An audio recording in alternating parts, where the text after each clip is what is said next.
C'est bien, donc on dit la bienvenue à ceux qui sont présents pour cette lecture ce soir. Donc notre lecture de ce soir, c'est dans le livre de l'Exode, au chapitre 4.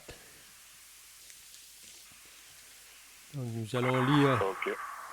nous allons lire tout le chapitre 4.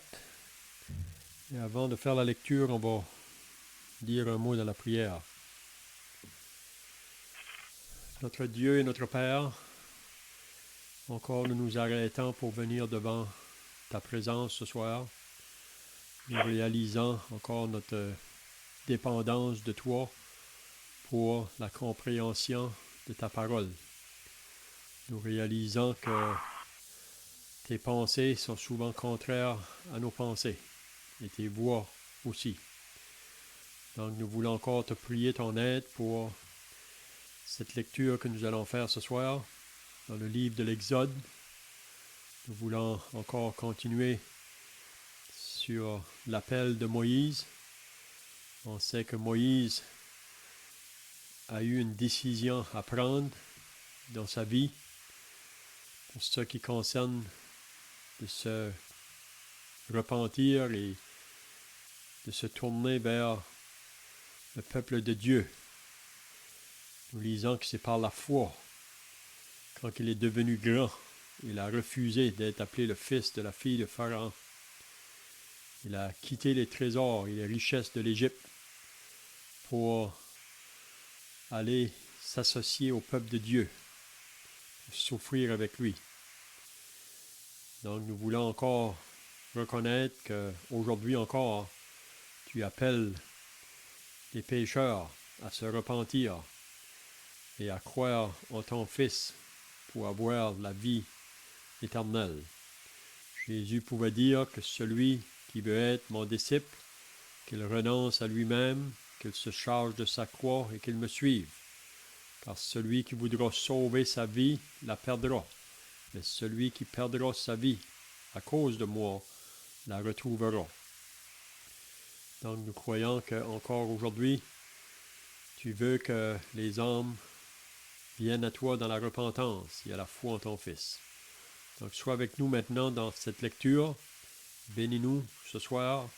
Bénis tous ceux qui sont présents et ceux qui ne le peuvent pas l'être, que tu vas étendre ta main sur eux là où ils sont. Au nom du Seigneur Jésus. Amen. Donc le livre de l'Exode au chapitre 4. Puis on lit à partir du verset 1. Je commence la lecture, puis vous allez suivre.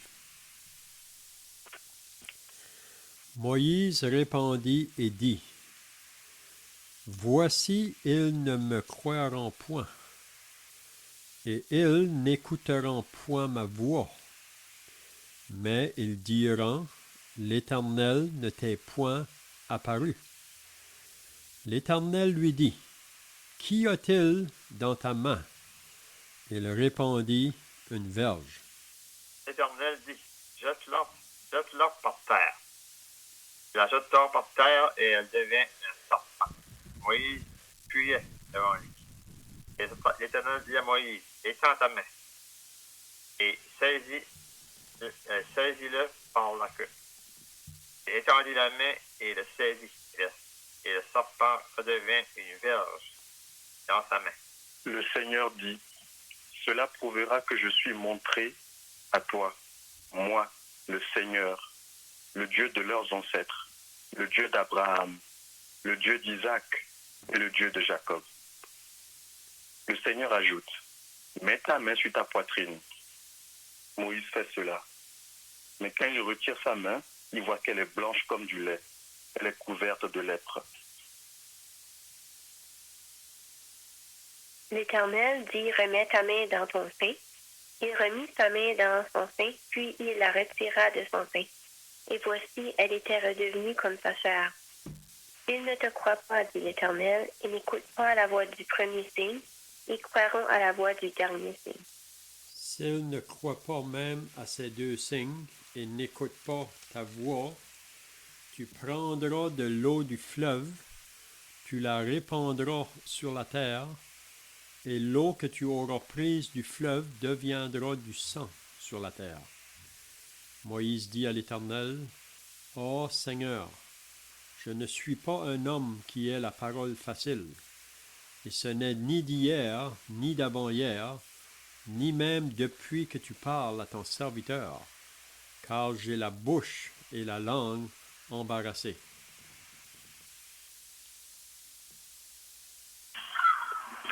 L'Éternel lui dit, qui a fait la bouche de l'homme et qui rend muet ou sourd, voyant ou aveugle, n'est-ce pas moi, l'Éternel?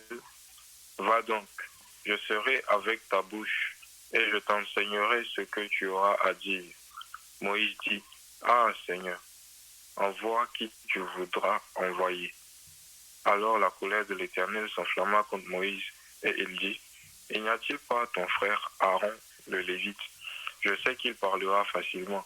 Le voici lui-même, qui vient au-devant de toi. Et quand il te verra, il se réjouira dans son cœur. Tu lui parleras et tu mettras tes paroles dans ta bouche. Et moi, je serai avec ta bouche et avec sa bouche. Et je vous enseignerai ce que vous ferez à faire. Il parlera pour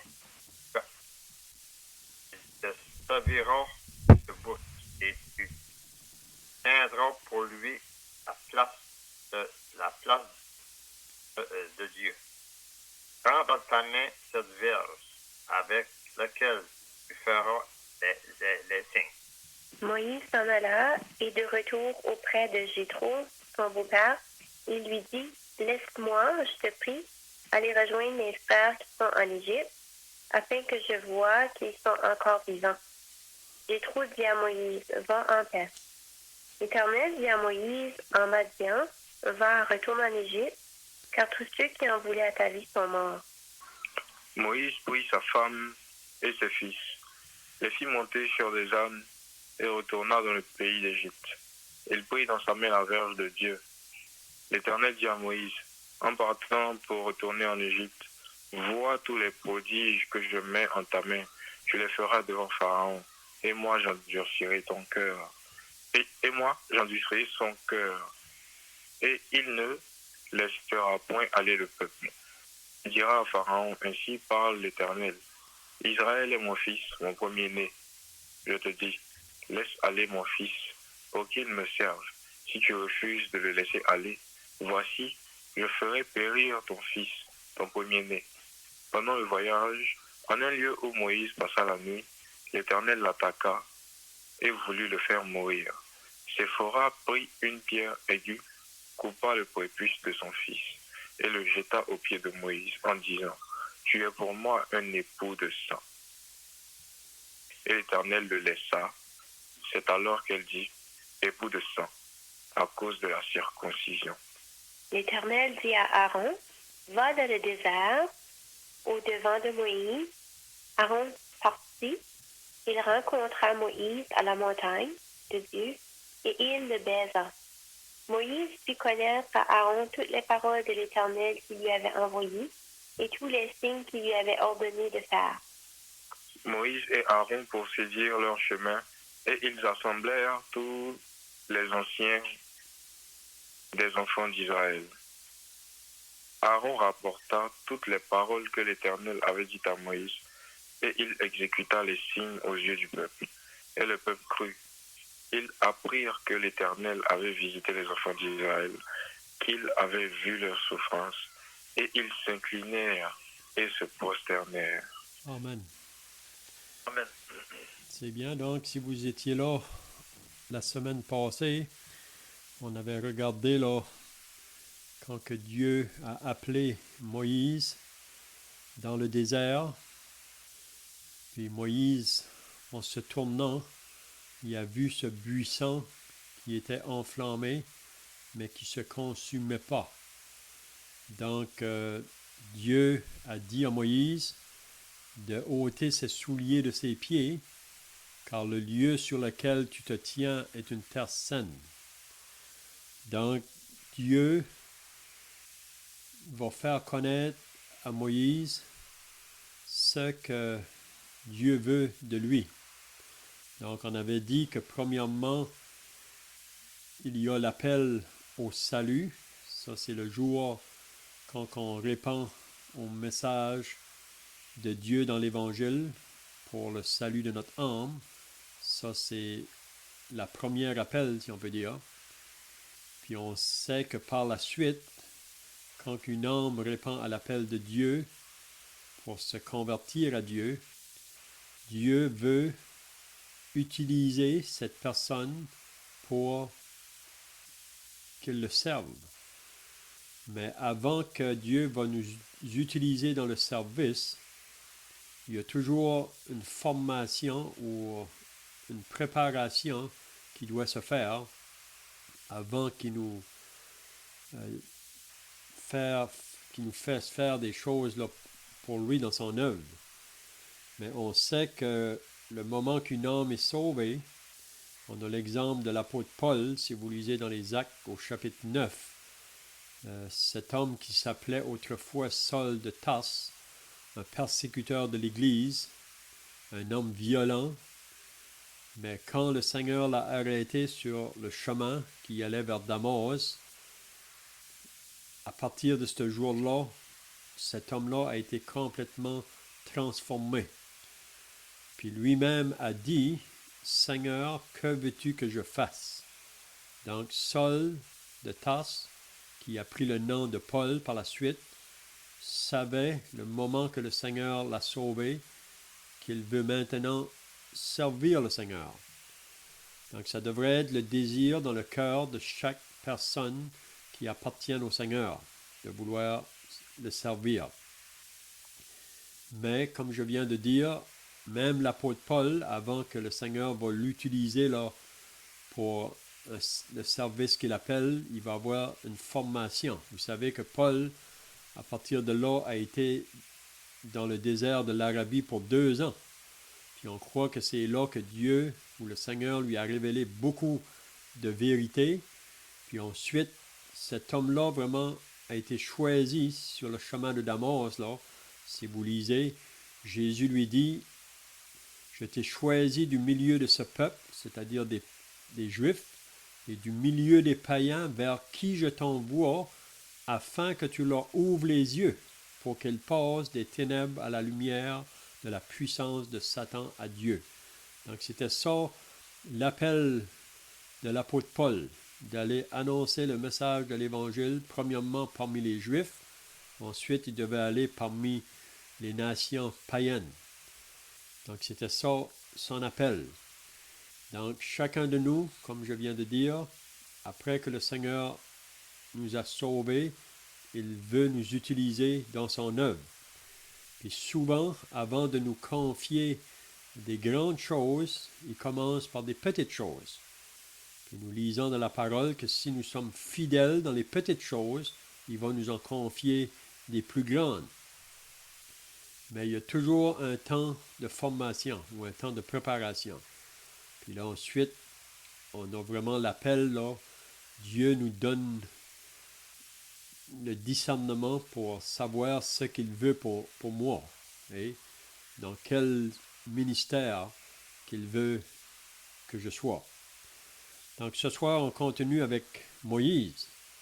Donc Moïse, comme on avait dit dans les semaines passées, quand il est arrivé à l'âge de 40 ans, on croit que c'est là que Moïse s'est réellement converti à Dieu pour se tourner vers Dieu, pour être associé avec ce peuple-là, en sachant qu'il rencontrait beaucoup d'opprobre et de souffrance, de mépris.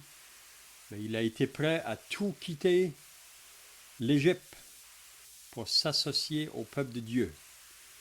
C'est un peu la même chose aujourd'hui. Quand une âme est sauvée, on est prêt à tout quitter le monde et ses plaisirs et ses péchés pour nous identifier à Christ, pour le recevoir comme Sauveur et Seigneur.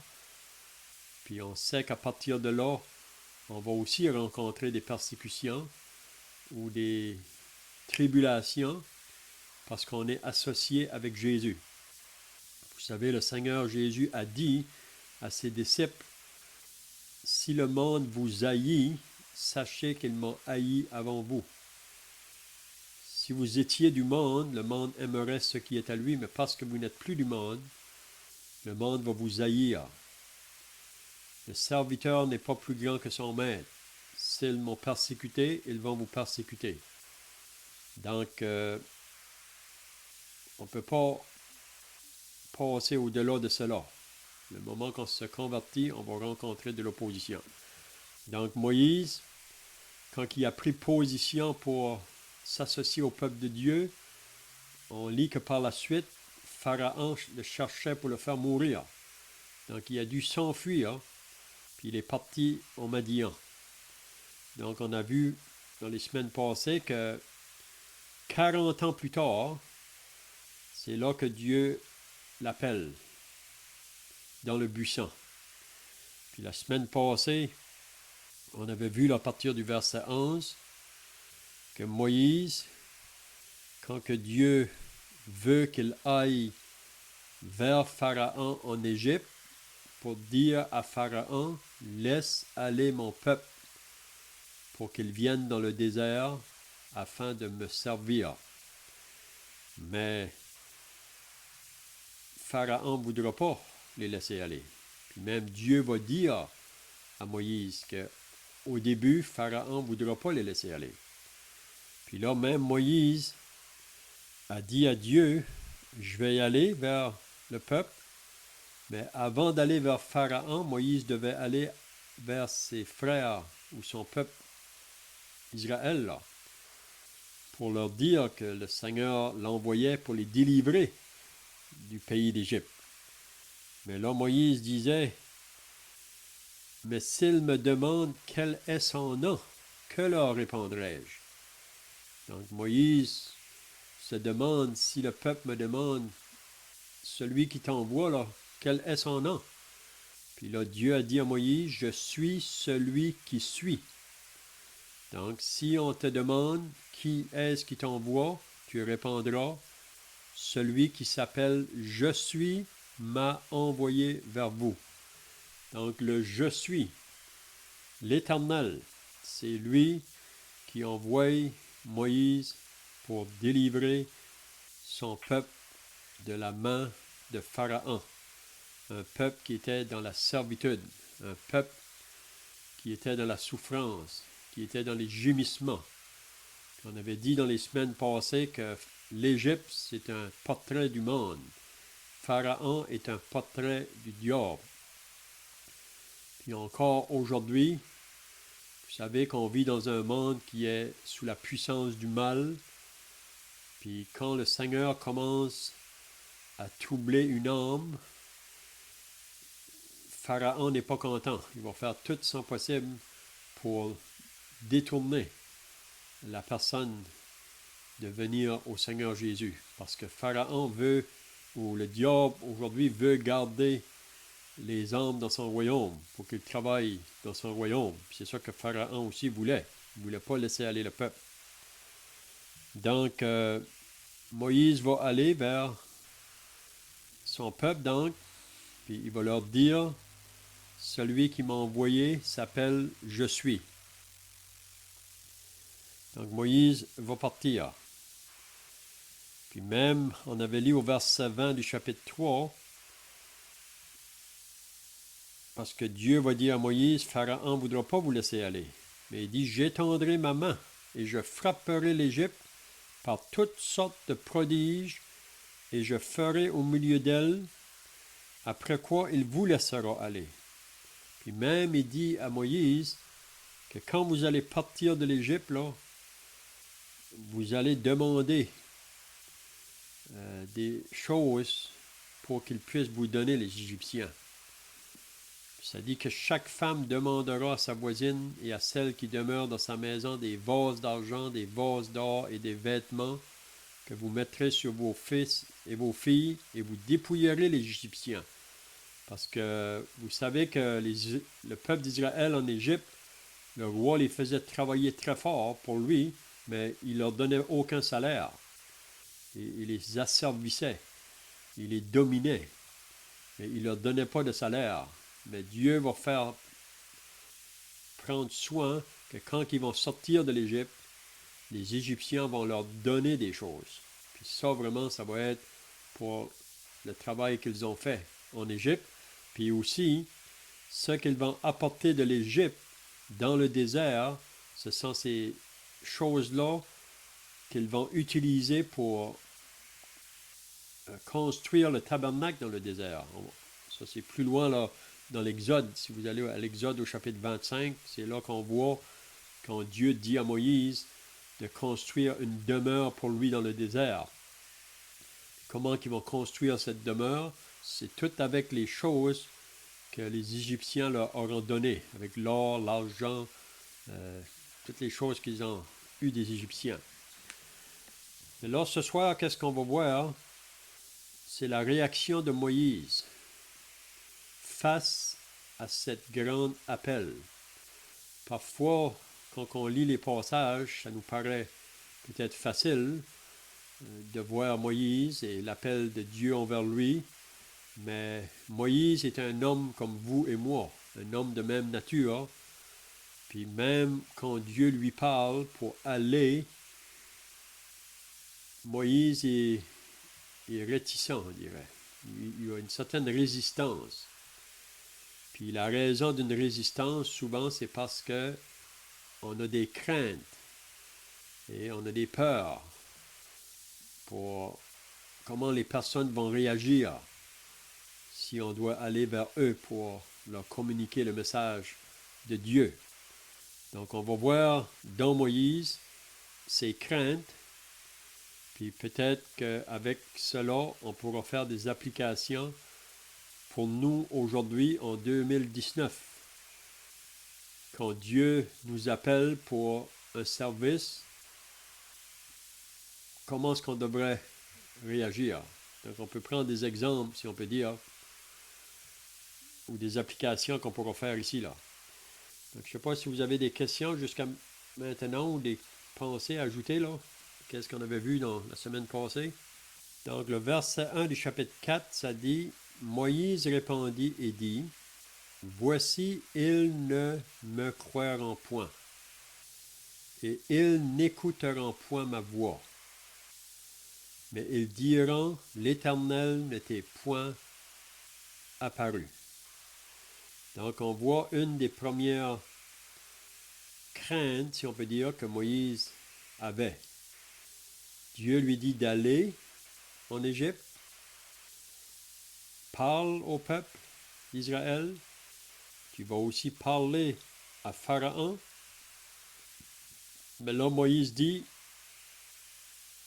ils ne me croiront point, et ils ne m'écouteront point. Ils vont dire, l'Éternel ne t'est point apparu. Donc Moïse dit d'avance, avant d'aller, la réaction du peuple. Mais c'est possible que le peuple pourrait réagir de cette manière-là. Mais pour Moïse, Dieu lui demande d'aller apporter le message. Puis on voit ça aussi, là, peut-être qu'on peut lire le passage dans Ézéchiel, si vous voulez lire dans Ézéchiel. On va regarder dans Ézéchiel, au chapitre 3, quand que Dieu avait appelé Ézéchiel pour aller parler au peuple d'Israël qui s'avait éloigné de Dieu. Donc, si quelqu'un voudrait lire là, Ézéchiel chapitre 3, le verset 4, on pourrait y aller peut-être jusqu'au verset 10, si quelqu'un veut le lire. Ézéchiel 3, verset 4 à 10. Il me dit, Fils de l'homme, va vers la maison d'Israël et dis-leur mes paroles, car ce n'est point vers un peuple ayant un langage obscur, une langue intelligible que tu es envoyé, c'est à la maison d'Israël. Ce n'est point vers de nombreux peuples ayant un langage obscur, une langue inintelligible dont tu ne comprends pas les discours. Si je t'envoyais vers eux, ils t'écouteraient. Mais la maison d'Israël ne voudra pas t'écouter, parce qu'elle ne veut pas m'écouter. Car toute la maison d'Israël a le front dur et le cœur endurci. Voici, j'endurcirai ta face pour que tu l'opposes à leur face. J'endurcirai ton front pour que tu l'opposes à leur front. Je rendrai ton front comme un diamant, plus dur que le roc. Ne les crains pas, quoiqu'ils soient une famille de rebelles. Il me dit, Fils de l'homme, reçois dans ton cœur et écoute de tes oreilles toutes les paroles que je te dirai. On peut peut-être lire le verset 11 aussi, peut-être.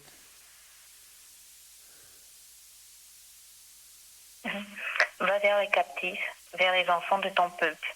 Tu leur parleras et qu'ils t'écoutent ou qu'ils n'écoutent pas, tu leur diras, ainsi parle le Seigneur, l'Éternel. Amen. Donc, c'est un peu la même pensée ici, là. Donc, Ézéchiel, tu dois aller parler au peuple. Le peuple ne va pas t'écouter, mais il faut quand même que tu leur dises ce que j'ai à leur dire. Donc, c'est un peu la même pensée aujourd'hui face au message de l'Évangile. Vous savez que le Seigneur Jésus, ses dernières paroles avant de partir au ciel, a dit à ses disciples, allez par toutes les nations, faites des disciples, les baptisant au nom du Père, du Fils et du Saint-Esprit, et enseignez-leur tout ce que je vous ai prescrit. Si vous lisez dans les Actes au chapitre 1, Jésus les a dit aussi, vous allez recevoir une puissance, le Saint-Esprit, qui va venir sur vous. Vous serez mes témoins dans Jérusalem, dans la Judée, dans la Samarie et jusqu'aux extrémités de la terre. Donc ça, c'est le commandement que Jésus a demandé à ses disciples avant de partir. Allez. Mais on sait que face au message de l'Évangile, ce n'est pas toutes les personnes qui vont le recevoir. Même on lit ça dans l'Épître aux Romains, au chapitre 10, que tous n'ont pas cru au message. Donc la responsabilité du serviteur de Dieu, c'est d'aller annoncer le message. Puis après que nous avons annoncé le message, les personnes sont responsables à faire un choix. C'est soit qu'ils vont dire oui au message ou on va dire non au message. Puis ça, depuis le début de l'Église jusqu'à nos jours, c'est encore la chose que le Seigneur nous demande. Nous, les chrétiens, nous qui sommes associés au corps de Christ qui est l'Église, c'est d'aller faire connaître le message. Même, on aurait pu lire un autre passage dans Ézéchiel, là, qu'Ézéchiel était comparé à une sentinelle. Donc, il devait avertir le peuple. Donc, après qu'il ait averti, lui, il est déchargé de sa responsabilité. Le peuple devient responsable. Donc, ici, c'est la même chose. Donc, Moïse, ici, on voit que c'est ça sa crainte, si on peut dire. Hein? Voici, ils ne me croiront point. Ils n'écouteront point ma voix. Ils diront, l'Éternel ne t'est point apparu. Mais peu importe qu'est-ce que le peuple va dire ou qu'est-ce que les gens vont dire, c'est pour ça que le croyant qui va avec le message, là, il faut qu'il soit dans la certitude lui-même. Il ne faut pas qu'il y ait de doute en ce qui concerne le commandement que le Seigneur nous a donné, d'aller. Okay? Donc, je ne sais pas si vous avez d'autres pensées ici, là, des choses à ajouter.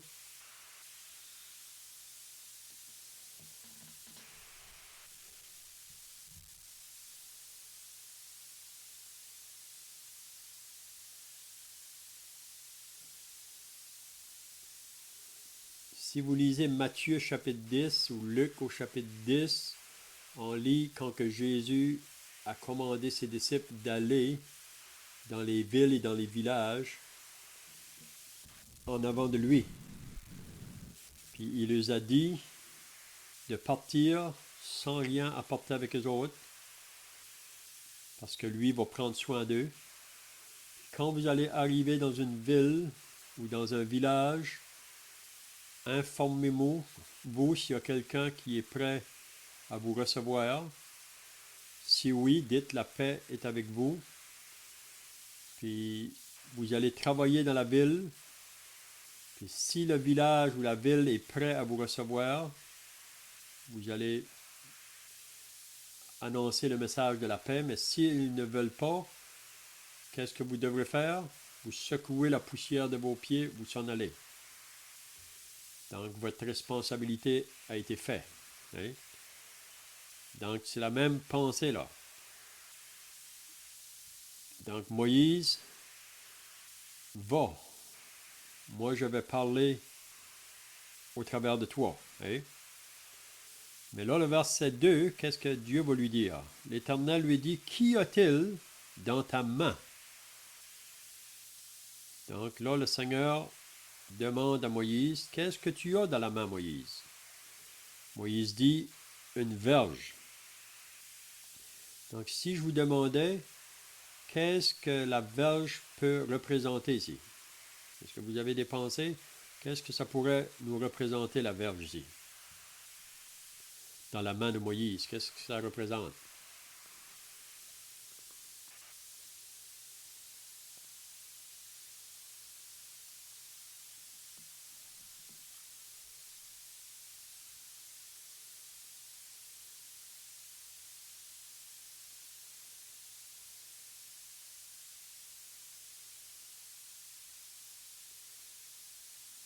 Mais la verge représente l'autorité de Dieu, que Moïse va avoir dans sa main, si on peut dire. Parce que vous allez remarquer par la suite que souvent, Moïse devra utiliser sa verge face à Pharaon et au peuple d'Égypte. Puis si vous avez remarqué aussi, vous savez que Pharaon, d'après l'histoire, là, celui qui était roi sur un pays ou sur l'Égypte, il portait aussi une verge dans sa main. Puis la verge représente toujours une autorité ou une puissance. Mais qu'est-ce que Dieu va faire comprendre à Moïse? Que la verge que lui a dans la main, ça représente la verge de Dieu ou l'autorité de Dieu ou la puissance de Dieu. Donc, on va voir, on pourrait dire, un combat, si on peut dire, entre la puissance de Dieu et la puissance de l'Égypte. Mais Dieu va démontrer à Pharaon et à toute l'Égypte que c'est lui le Tout-Puissant. C'est lui le Tout-Puissant.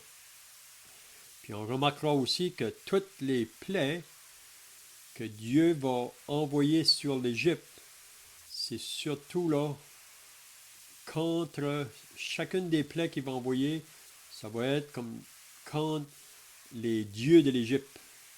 Vous savez qu'en Égypte, ils avaient beaucoup de dieux. Ils se faisaient des dieux avec les animaux ou beaucoup de choses qui s'associaient avec comme des dieux. Mais on sait que tout faux Dieu ne peut rien faire pour nous délivrer. Le Dieu Tout-Puissant, c'est lui qui peut faire quelque chose pour nous. Les dieux de l'Égypte ne peuvent rien faire. Puis on va le voir que c'est ça que Dieu va démontrer là à Moïse en lui disant que qu'y a-t-il dans ta main? Une verge. Donc ça représente une autorité ou la puissance de Dieu avec Moïse. Donc qu'est-ce que Dieu va dire maintenant? L'Éternel dit, jette-la par terre. Donc Moïse, jette ta verge par terre. Ça nous dit qu'il la jeta par terre et elle devint un serpent. Puis qu'est-ce que ça nous dit après? Moïse fuyait le serpent. Il fuyait devant lui. Donc qu'est-ce qu'on peut apprendre ici? Qu'est-ce que le serpent représente? Est-ce que vous avez des pensées là?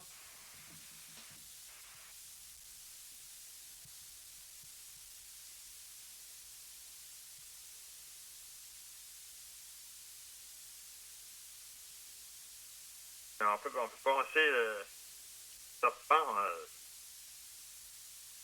deux choses. Ça dit que comme Oui, il le serpent dans le désert, il faut de même que le Fils de l'homme soit élevé. Ou, serpent un portrait un portrait du diable, je ne sais pas quel sens, là. Voyons? Mhm. Donc ici, on pourrait dire que qu'est-ce que Dieu veut apprendre à Moïse, que c'est lui avec la verge qu'il possède dans sa main, ça c'est l'autorité de Dieu. Donc il jette la verge par terre qui devient un serpent, puis Moïse fuit. Parce que Moïse a peur. Mais là, qu'est-ce que Dieu va lui apprendre? C'est que Dieu est avec Moïse. Moïse ne devrait pas avoir peur du serpent. Et vous savez, encore aujourd'hui, souvent, qu'est-ce qui nous arrête de faire des choses pour Dieu? C'est la peur.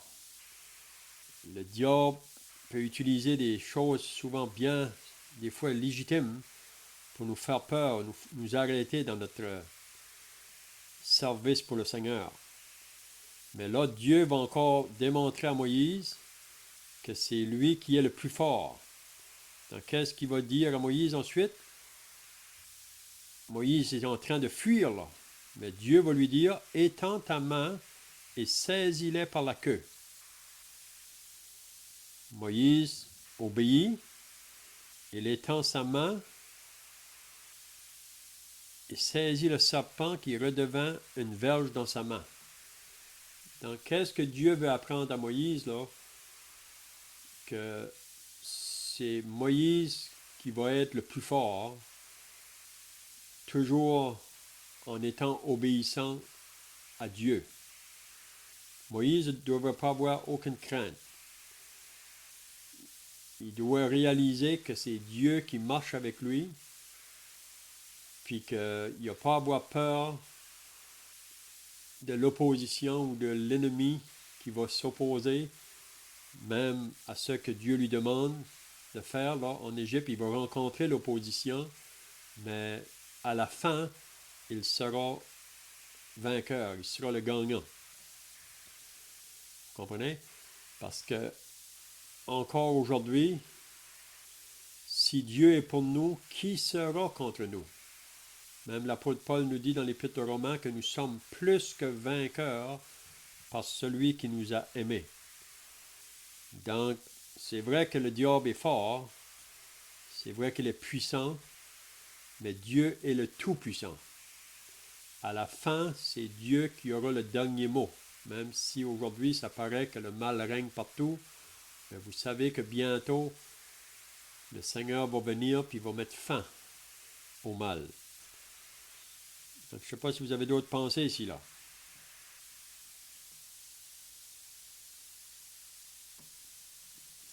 On peut penser au serpent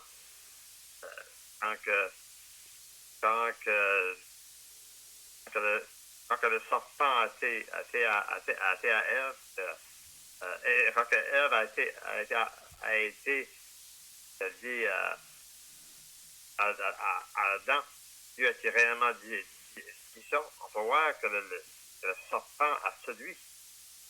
Vous pensez que là l'Éternel prend le principe de serpent, comme si il veut montrer que et là, en Égypte, comme tu as dit, Léa, comme en Égypte, c'est pas très du diable, du serpent. Là, il prend un exemple que c'est le serpent qui a fait trébucher Adam. Là, il prend ce serpent-là pour faire montrer que son autorité, même si le serpent a fait chuter Adam, que lui, il peut faire avec quoi ce qu'il veut avec le serpent. Il veut prendre ce serpent pour montrer peut-être, il veut même montrer que c'est lui qui est c'est Dieu qui a l'autorité sur le serpent. Pas on peut prendre une main. Non. Oui, c'est ça. C'est qu'un jour, même on lit dans Romains au chapitre 16 que bientôt, Dieu va écraser la tête du serpent ou le diable. Et on sait que le Seigneur Jésus à la croix a écrasé sa tête. Il a la victoire, il a vaincu le diable. Un jour, le diable va être arrêté là, pour être jeté dans l'étang de feu à la fin. Donc ici, qu'est-ce qu'on apprend donc? Parce que plus loin, là, je ne sais pas si vous vous rappelez, mais quand que Moïse va vers Pharaon, puis Pharaon ne veut pas laisser aller le peuple, Dieu va dire à Moïse, jette ta verge par terre. Puis quand que Moïse jette sa verge, elle devient un serpent. Qu'est-ce que Pharaon va faire, lui? Il va faire venir les magiciens ou les enchanteurs, puis eux aussi ont des verges, puis ils vont jeter leurs verges par terre, puis eux aussi, leur verge devient des serpents. Mais qu'est-ce qui arrive à ce moment-là? Vous vous rappelez qu'est-ce qui est arrivé?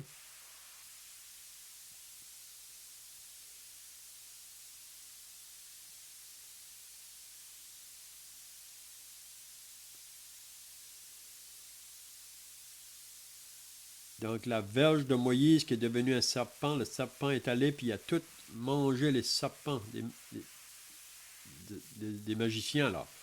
Donc c'est pour nous montrer que Moïse, en étant avec Dieu, il est plus fort que le diable. Oui? Donc c'est ça qu'on verra tout au long. Mais pour Moïse, il faut qu'il saisisse cette réalité-là. Parce que c'est ça qui va le faire avancer. Oui? C'est la même chose pour nous. Si on ne réalise pas que le Dieu que nous servons, c'est le Dieu tout-puissant, c'est le Dieu fort, puis s'il nous dit d'aller dans une telle place, on ne devrait pas avoir peur.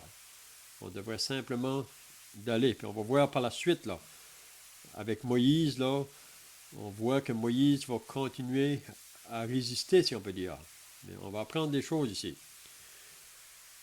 Donc, qu'est-ce qu'il dit au verset 5 maintenant? Il dit, c'est là, dit l'Éternel, ce que tu feras afin qu'il croie que l'Éternel, le Dieu de tes pères, t'est apparu. Donc, c'est comme un signe que Dieu dit à Moïse que tu vas faire devant les enfants d'Israël pour démontrer que Dieu est réellement avec toi. Okay? Le Dieu de leur père t'est apparu, le Dieu d'Abraham, le Dieu d'Isaac et le Dieu de Jacob. Donc, il faut, vous savez, chaque serviteur de Dieu, si on n'est pas saisi dans la réalité que nous servons un Dieu qui est puissant et fort, puis vraiment, on a juste à obéir qu'est-ce qu'il nous dit, puis on n'a pas à s'inquiéter des autres choses. C'est ça qu'il veut nous faire comprendre. Mais là, qu'est-ce qu'il va dire au verset 6 maintenant? L'Éternel lui dit encore, mets ta main dans ton sang. Donc, il demande à Moïse maintenant, prends ta main, Moïse, mets-la dans ton sang. Touche dans ta poitrine. Là, hein? Il mit sa main dans son sang, puis il la retira. Et voici sa main était couverte de lèpre, blanche comme la neige. Donc, vous pouvez vous imaginer. Et Moïse place sa main dans son sang, quand il ôte sa main, elle est pleine de lèpre. Qu'est-ce que Dieu lui dit ensuite? L'Éternel dit, remets ta main dans ton sang. Il remit sa main dans son sang, puis il la retira de son sang, et voici, elle était redevenue comme sa chair. Donc ça, c'est un deuxième signe que Moïse devra faire devant le peuple ou devant Pharaon, là, pour démontrer que c'est Dieu qui est avec lui. Puis on pourra faire aussi une application ici, là, je ne sais pas si vous avez des pensées concernant la main qui est placée, puis elle devient, quand il l'enlève, elle est lépreuse, puis quand il la met, elle est de nouveau guérie.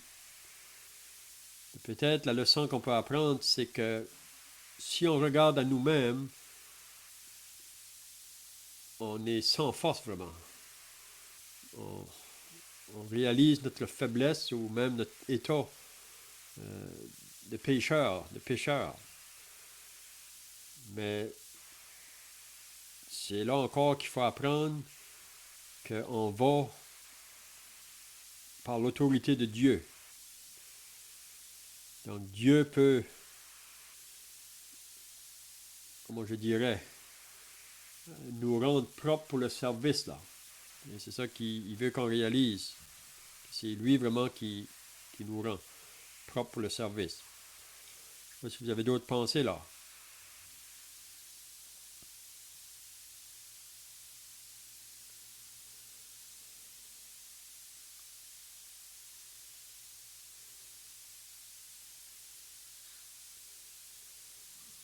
On a l'exemple de l'apôtre Paul. Vous savez que l'apôtre Paul disait « Je suis fort par celui qui me fortifie ». On n'a aucune force en nous-mêmes. Si on regarde à nous-mêmes, on réalise notre faiblesse. Mais l'apôtre Paul a dû comprendre que si je suis fort, c'est pas par moi-même. Ça va être par la force du Seigneur. Et même on lit dans 2 Corinthiens 12 que Paul a réellement saisi cette vérité-là. Puis après ça, il pouvait dire, c'est pourquoi je me plais dans les faiblesses, dans les détresses, dans les calamités. C'est quand je suis faible, c'est alors que je suis fort. Donc, il faut que Moïse comprenne que ce n'est pas par sa force. S'il va aller vers l'Égypte ou vers Pharaon, il faut qu'il dépende réellement de Dieu, là. Et il n'y a rien en lui-même. Donc, le verset 8, qu'est-ce qu'il dit? « S'ils ne te croient pas, dit l'Éternel, ils n'écouteront pas la voix du premier signe. Ils croiront à la voix du dernier signe. » Donc, il dit, s'ils ne te croient pas, ils n'écoutent pas la voix du premier signe, ils vont au moins croire au dernier. Et s'ils ne croient pas même à ces 2 signes, ils n'écoutent pas ta voix. Donc, maintenant, il va dire un 3e signe qu'ils devront faire. Qu'est-ce que c'est le 3e signe?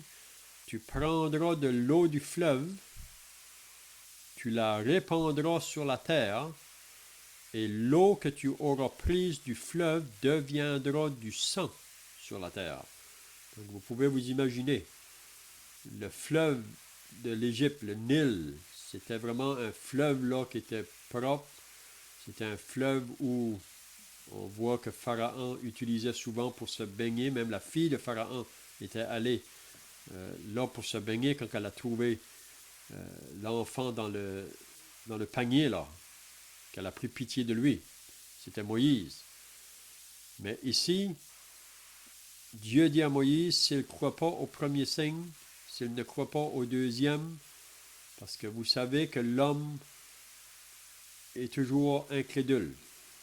Même face à des signes ou des miracles que Dieu fait, on voit que beaucoup restent toujours dans l'incrédulité et ils refusent. Mais là, ici, il va changer le fleuve, deviendra du sang sur la terre. Vous pouvez vous imaginer. Puis ça, on voit ça plus loin, là, quand les plaies vont se faire, là, ça va se faire, ça. Donc, Moïse, il faut aller. Je t'ai donné 3 signes. Le premier, la verge dans ta main. Tu vas le jeter par terre, il devient un serpent. Ensuite, tu vas faire le signe, tu vas mettre la main dans ton sang. Et donc, qu'est-ce qu'on vient de dire là? Donc, c'est ça que Moïse devra faire, ces 3 signes-là. Mais là, qu'est-ce que Moïse maintenant va dire? Donc, on voit que Moïse reste encore résistant. Et face. Donc, on peut apprendre beaucoup de choses ici, là, pour nous-mêmes. On ne peut pas trop être sévère envers Moïse. Souvent, on est tous comme ça quand ça vient à faire quelque chose pour le Seigneur. C'est pour ça que Paul nous dit dans l'Épître aux Philippiens, « Faites toutes choses sans murmure ni hésitation. » Oui. Si Dieu nous demande de faire des choses, puis chacun de nous, nous avons tous un service ou un ministère dans lequel Dieu peut nous appeler, qui peut être différent l'un l'autre, mais si on réalise ce que le Seigneur veut pour nous, on ne devrait pas hésiter. Mais regardez au verset 10, qu'est-ce que Moïse va dire encore. Moïse dit à l'Éternel, « Ô Seigneur, je ne suis pas un homme qui ait la parole facile. » Donc, Moïse va encore donner une excuse ici. Là, il s'arrête sur lui-même. Moïse reconnaît qu'il n'est pas un homme qui est éloquent. Il n'est pas un homme qui a la facilité à parler ou à s'exprimer. Donc c'est ça l'excuse qui amène à Dieu maintenant. Je ne suis pas un homme qui a la parole facile, et ce n'est ni d'hier, ni d'avant-hier, ni même depuis que tu parles à ton serviteur, car j'ai la bouche et la langue embarrassées. Donc un autre obstacle pour Moïse. Seigneur, je n'ai pas la parole facile. J'ai de la difficulté. Vous vous rappelez que Jésus a dit à ses disciples que vous allez être amenés devant des gouverneurs, devant des tribunaux, à cause du message qu'il apporte là. Ils vont être arrêtés, persécutés, mis en prison. Ils devront comparaître devant les gouverneurs. Qu'est-ce qu'il nous a dit? Il dit, ne vous inquiétez pas de ce que vous aurez à dire. Ne vous inquiétez pas de ce que vous aurez à dire, parce qu'à l'heure même, l'Esprit de Dieu vous donnera les paroles qu'il faudra dire. Donc, ici, c'est ça que Moïse aussi devra apprendre, que même si Moïse n'a pas la facilité de parler, Dieu dit, moi je vais parler par ta bouche, Moïse. Oui, c'est ça qu'il dit. Au verset 11, l'Éternel lui dit, qui a fait la bouche de l'homme? Et qui rend muet ou sourd, voyant ou aveugle? N'est-ce pas moi, l'Éternel? Donc, Dieu dit à Moïse, qui c'est qui fait la bouche, qui a fait la bouche? Qui c'est qui peut rendre l'homme muet ou sourd, voyant ou aveugle? C'est moi. Donc, qu'est-ce qu'il dit? Va donc, je serai avec ta bouche et je t'enseignerai ce que tu auras à dire. Donc, est-ce que Moïse devrait avoir crainte d'aller? Quand Dieu lui dit, je vais être avec toi, je vais être avec ta bouche. Donc, Moïse devrait avoir aucune raison de résister vraiment à l'appel de Dieu. Hein? Donc, je ne sais pas si vous avez d'autres pensées là.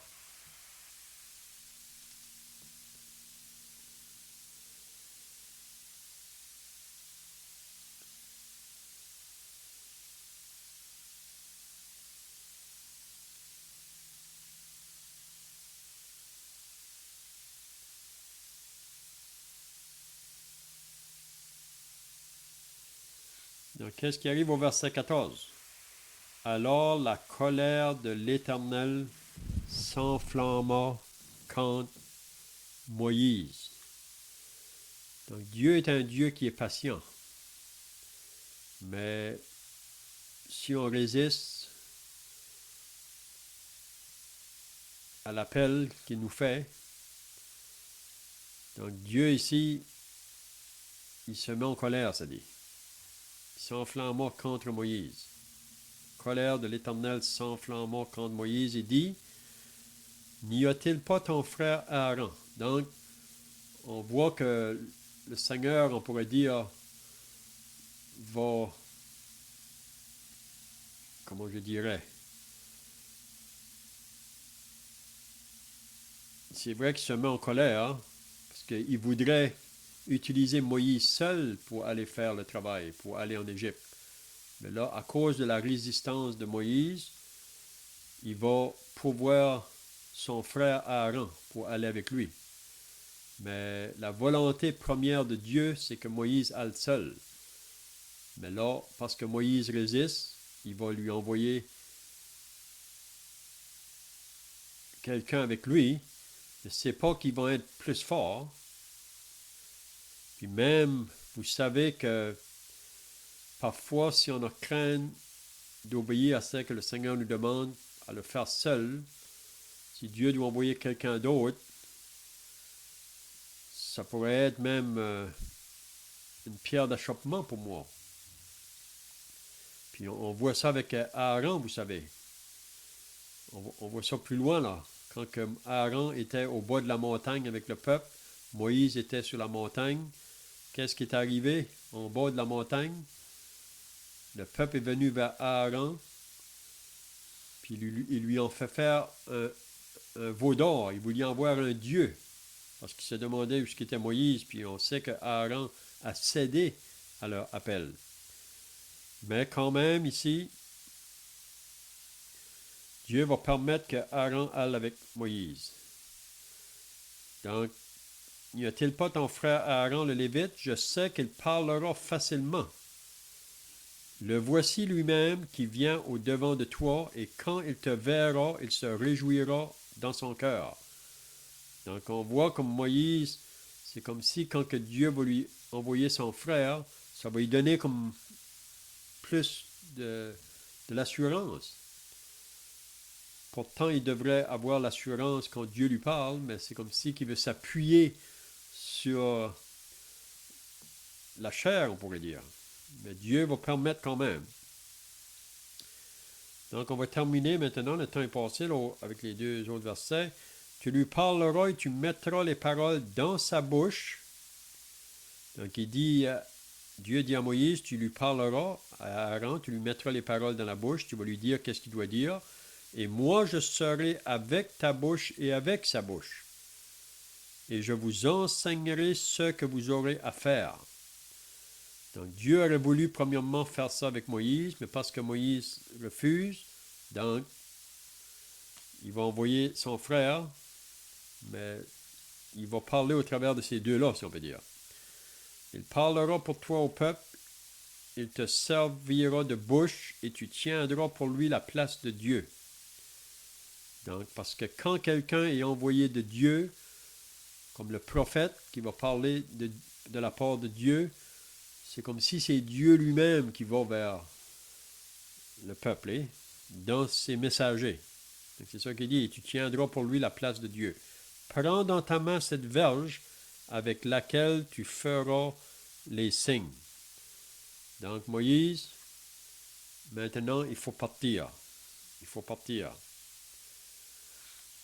Donc, on va arrêter là pour ce soir. Je ne sais pas si que vous avez des questions ici là, ou d'autres choses à ajouter.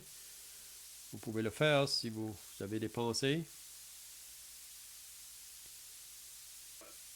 Moi, j'ai une question. Ce serait par rapport au verset 24, par contre, c'est un peu plus en avance. Je lis. Au cours du voyage, pendant le repos de la nuit, le Seigneur s'approche de Moïse et il cherche à le faire mourir. Cela me rappelle en fait quelque chose le combat de Jacob avec l'ange de l'Éternel. Et je voulais savoir pourquoi est-ce que le Seigneur a essayé à chercher à le faire mourir, en fait. C'était juste ma question. OK. Donc ici, je crois que maintenant Moïse est prêt à partir, là, où il a déjà commencé à faire le chemin. Mais vous savez que tous les mâles devaient être circoncis en Israël. Puis qu'est-ce qui arrive ici? Moïse va partir avec son fils qu'il a eu avec Séphora, la fille du sacrificateur de Madian, là, son beau-père, Jéthro.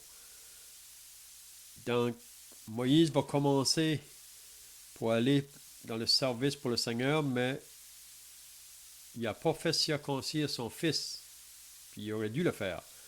Je pense que c'est la raison pourquoi ici, là, que Dieu va venir pour attaquer, ça dit, même pour le faire mourir.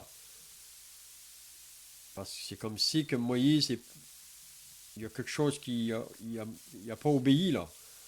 Puis si on va être appelé dans le service de Dieu, là, c'est très important que nos vies soient en règle et que nos vases soient purs, si on peut dire.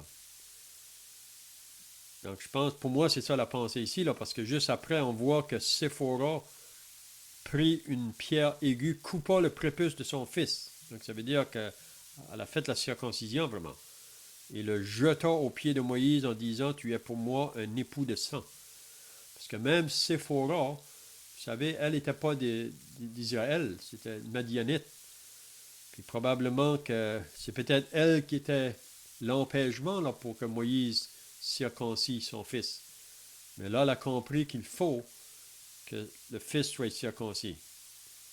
Et puis même, on verra par la suite que Séphora, qui a commencé à faire le voyage avec Moïse, elle ne va pas partir avec lui à la fin là. Moïse va s'en aller avec Aaron seulement.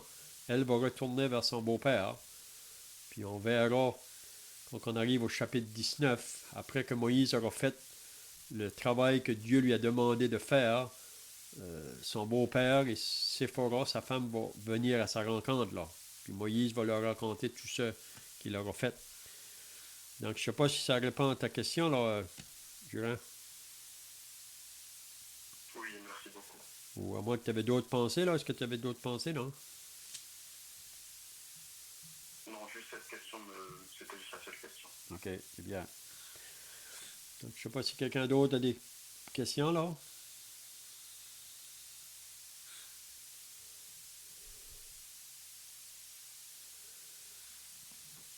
Ben, c'est bien, on va terminer par la prière, puis on peut chanter un cantique pour terminer.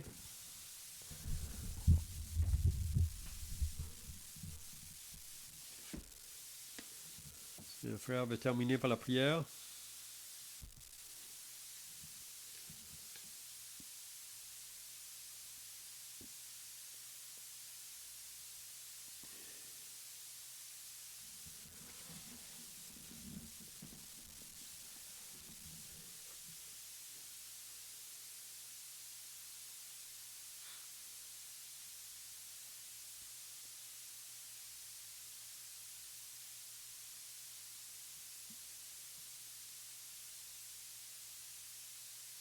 Notre Dieu, notre Père, nous voulons maintenant terminer dans la prière, réalisant que tu as entendu ce soir toutes les paroles qui ont pu être dites, et surtout ce que nous avons lu dans ta parole concernant l'appel de Moïse. Et nous avons pu voir que Moïse, face à l'appel de Dieu, était vraiment résistant. Il était craintif. Il ne se sentait pas capable. Mais il faudra que Moïse apprenne que si Dieu veut l'utiliser, que ce n'est pas par ses forces à lui. La seule chose qu'il devra faire, c'est s'abandonner à Dieu et laisser Dieu agir pour lui. Et nous croyons que c'est la même chose aujourd'hui face au service pour Dieu, que nous ne pouvons rien faire par nous-mêmes, mais que nous devons laisser la puissance de l'Esprit Saint faire l'œuvre dans nos vies et de laisser le Seigneur Jésus marcher en avant de nous. Donc nous remettons donc cette étude entre tes mains, bénis ceux qui sont présents et sois avec nous pour le cantique maintenant que nous allons chanter au nom du Seigneur Jésus. Amen. On peut chanter un cantique. Si vous avez le livre, là, le chant des rachetés, c'est le 225.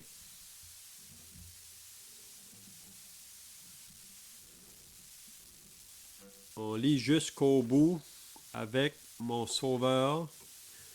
Que me faudrait-il de plus lorsque Jésus, mon Rédempteur, me dit « Oh, ne doute plus ». Par la foi, mon âme est remplie de bonheur, joie et de paix, pour que mort au monde à jamais, je ne vive que pour lui. 225. Jusqu'au bout, avec mon Sauveur, que me faudrait-il de plus? Lorsque Jésus, mon Rédempteur, me dit « Oh, ne doute plus ». Par la foi, mon âme il remplit de bonheur, joie et de paix, pour que mort au monde à jamais, je ne vivre que pour lui, pour que mort au monde à jamais. Je ne vivrai que pour lui. Jusqu'au bout, avec mon Sauveur, qui me guide de pas à pas. Quand l'épreuve agite mon cœur, je sais qu'il me soutiendra. C'est lui qui garde mon dépôt. Toujours il est mon soutien. Oui, c'est lui qui est le chemin qui me conduit au repos. Oui, c'est lui qui est le chemin qui me conduit au repos. Jusqu'au bout, avec mon Sauveur, car il a dit je reviens. Son retour comblera mon cœur lorsqu'il ravira les siens. Toujours avec lui dans le ciel, sa gloire nous chanterons. Hommage nous lui donnerons dans le séjour éternel. Hommage nous lui donnerons dans le séjour éternel. C'est bien, on dit le bonsoir à chacun, puis à demain, si Dieu le veut. Bye bye. Bye bye, merci. Merci, bye bye.